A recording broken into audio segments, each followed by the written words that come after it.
Thank you, Mr. Sutton. So as a result of the last meeting, we have worked with the School Safety Advocacy Council to put together an executive summary of the district-wide assessment report. And so at this time, I'm going to turn it over to Kurt and Sean to cover the highlights of the executive summary. Thank you, Russ, and appreciate it once again to be here and provide this executive summary to you and the broader public. It was a pleasure to work with your district, and as I mentioned in all phases of this safety and security assessment team, you are to be commended as a district for moving forward on this process to evaluate yourselves and identify the strengths you possess, which many of our assessors that were here found many strengths within the district, as well as opportunities to strengthen the safety and security of your students, staff, and of course, your buildings. So it was, again, a pleasure to be here, and we enjoyed working with all members of the district. They were very, very open to our team. Your administrative teams were wonderful on the campus to work with, and they did provide a lot of help for our team members as we were out there. I think we had a total of 22 different assessors here from all over the country within the schools here, and we visited each and every school and school building within the district, and as well as to provide this report. So the executive summary, we work with a number of districts all over the country, and safety and security is always an issue that naturally we want to provide and give you the best tool you can to make those improvements, but also we're cognizant of the fact and aware of the fact that the specifics and the opportunities that lie out there are not something we necessarily always want out in a public briefing. I don't think any parent would. I certainly as a parent wouldn't want those items out there, and I think many parents around the country echo that same feeling. So I'm sure they too would appreciate the fact that the executive summary represents just a basic overview so they understand a little bit about the process that we took in coming here, the process that, and that's what this summary looks to do. Talks about the how we collected the information that we put into these final reports. And as many of you know, the final report, there was a district-wide final report that was done and delivered to the Safety and Security Department, as well as each and every school also received an individual report with recommendations and highlights as it pertains to the safety and security features and opportunities. So we talked a little bit about in this report about the way in which we collected our data and our information. We also talked about the recommendations and implementation, and here we are at the review and presentation of that. Some of the areas that we highlighted in this executive summary was first the district-wide staff survey that we did with your staff, and this was a survey that was done. You know, they were allowed to go onto a portal and fill out a survey anonymously without having to give their name on how they felt about the safety and security in their schools. And there were many, the very majority, over 90%, felt they were very, very, 94% had been taking part in training and drills and part of the overall felt safe in their schools, which was a key finding in that survey.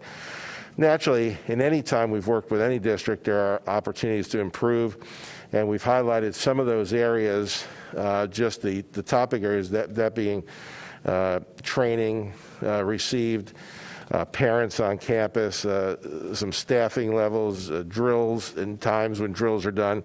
We also talked a little bit about the overall school resource officer program and opportunities to improve on that. That program was came at most of the comments my team out there obtained were very, very positive to the work that the school resource officers and the level of professionalism that they did deliver into Wake County. But we did identify some opportunities to improve upon that program. And times are constantly changing. We work with districts all over the country on helping them improve their school resource officer programs. And certainly that was highlighted in this executive summary. We talked about the need to review the off-campus lunch and dining policies for high school students, especially the 11th and 12th graders. And in many ways, school districts across the country have already started that process following the COVID outbreak as well. So some of that may be being resolved, but it's certainly something that was contained in this executive summary. We talked about the need to improve upon the emergency communication process here, the radio systems, and certainly my background being down in Broward County where we just had a tragedy several years ago here with Parkland. We took a good look there at the emergency communications and how it played out in a tragedy. And every time we've seen a tragedy, communications is always the first area attacked.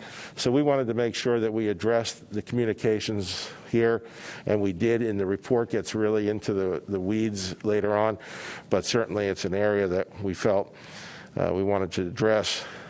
We talked about the need to improve upon the visitor management protocol. So when parents, I think every parent I've met and talked to across this country agrees, that while they'd like open access to the campus, they also realize today's times have changed, and that they also don't want everyone else to have access to their children. So when we talk about visitor management, there's a lot of new systems and policies out there, but more importantly, to standardize it, that every school's policy and process is the same. Moving on, in the summary, we discussed campus signage. This will help actually the community and parents, and most every parent and visitors that come onto campus are there for the right reason. They want to help, or they want to visit their student's teacher or parent's teacher.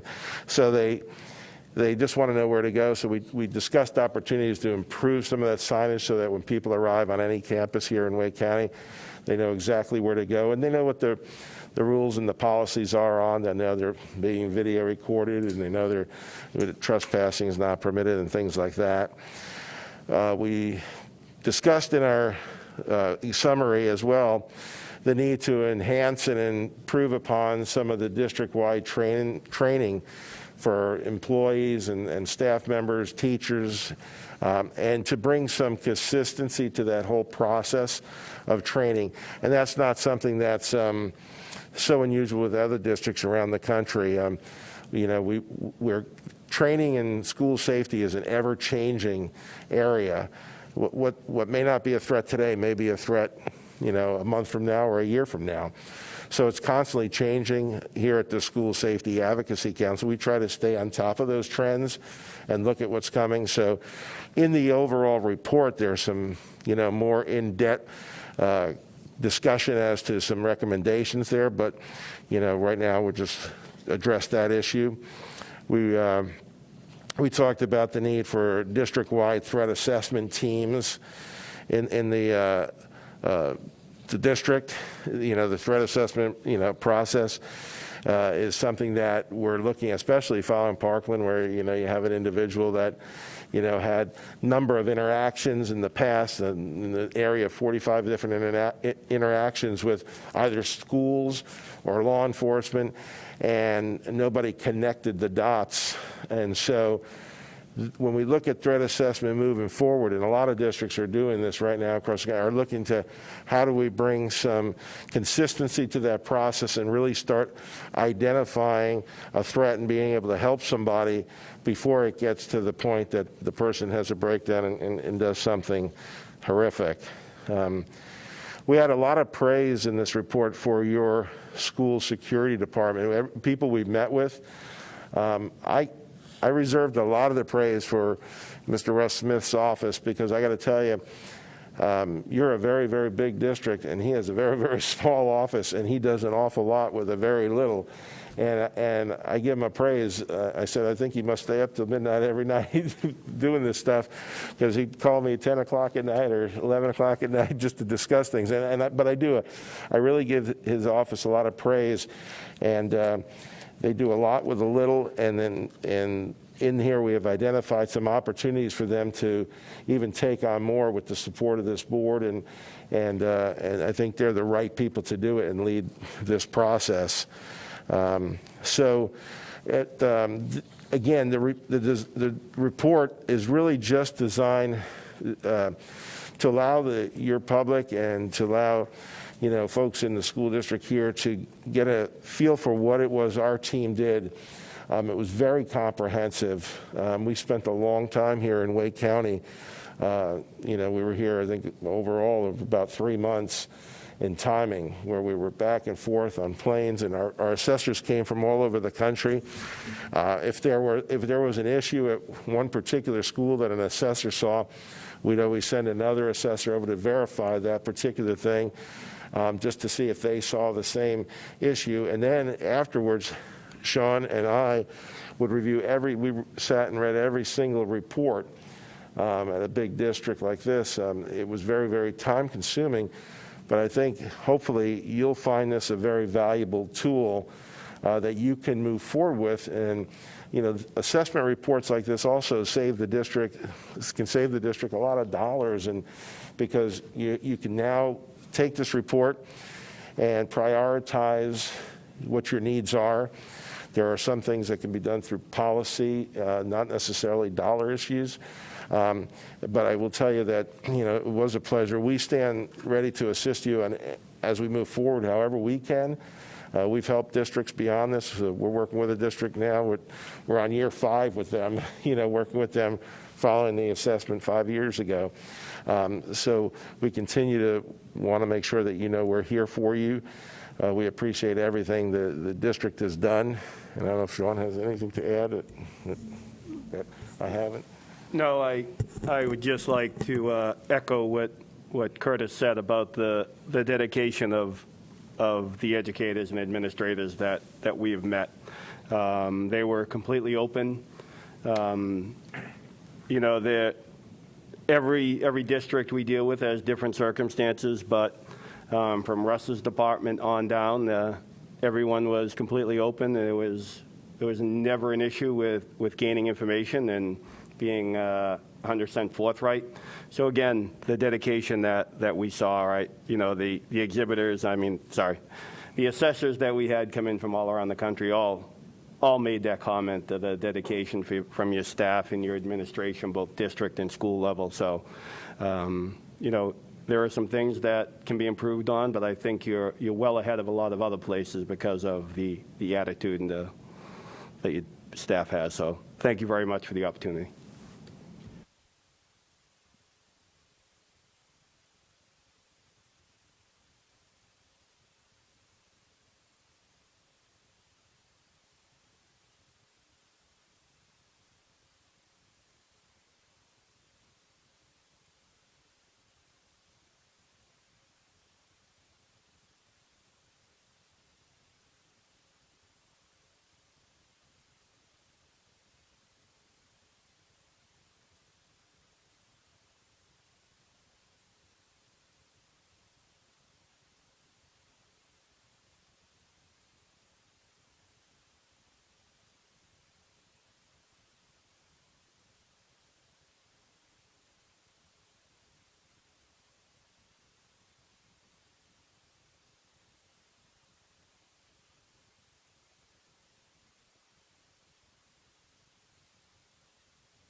Those months of work helping us get to that point. We will take this information and synthesize and process and do all of that good stuff and continue to make sure that we make all schools in the Wake County Public School System as safe and secure as possible.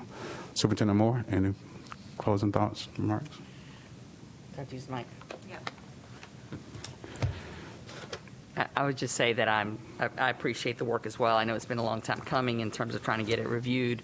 I do think that there are a number of steps before us that are important to get. Now, we haven't really talked about the timeline on that in terms of when to bring something back, but we'll take a look at it and propose something so that it doesn't sort of fall off the radar and we bring it back. All right. Dr. Gardner, anything you want to add?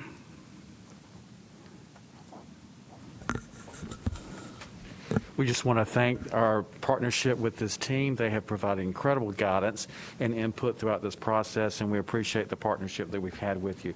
We also appreciate the board and your support for this work and the input. We look forward to mapping this out in a plan to go forward. So thank you. All right.